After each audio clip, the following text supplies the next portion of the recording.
কোহলি পারেননি, পারলেন মন্ধানা। দিল্লিকে উড়িয়ে মহিলা আইপিএল চ্যাম্পিয়ন আরসিবি।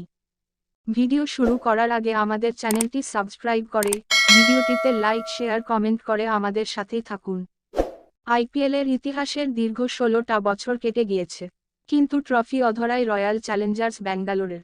একাধিকবার তীরে এসে তরি ডুবেছে বিরাট কোহলি অ্যান্ড কোংয়ের। স্বপ্নভঙ্গ হয়েছে লাখো লাখো ভক্তর। ফের একবুক আশা নিয়ে পরবর্তী মরশুমে তারা বসেছেন টিভির পর্দার সামনে। কিন্তু ভাগ্যে জুটেছে সেই হতাশাই। কোহলিরা যা পারেননি, তা দ্বিতীয় মরশুমেই করে দেখালেন স্মৃতি মন্ধানারা। দ্বিতীয়বার ফাইনালে পৌঁছেই চ্যাম্পিয়ন মহিলা আরসিবি টিম। নিঃসন্দেহে যা ব্যাঙ্গালোরের অনুরাগীদের দীর্ঘদিনের ক্ষতে মলমের মতোই আরামদায়ক। রবিবাসরীয় ফাইনালে টস জিতে ব্যাটিংয়ের সিদ্ধান্ত নেয় দিল্লি। শুরুটা মন্দ করেনি তারা, কিন্তু অষ্টম ওভারে যাবতীয় পার্থক্য গড়ে দেন শফি মলিনেক্স। একই ওভারে ৩ উইকেট খুইয়ে রীতিমতো চাপে পড়ে যায় সৌরভ গঙ্গোপাধ্যায়ের দিল্লি ক্যাপিটালস। এক ধাক্কায় নেমে যায় রান রেটও।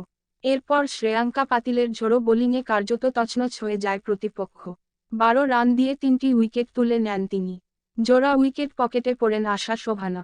আর এতেই ১১৩ রানে গুটিয়ে যায় হোম ফেভারিটরা। জবাবে মাত্র ২ উইকেট হারিয়েই ফাইনাল জিতে নেন মন্ধানারা।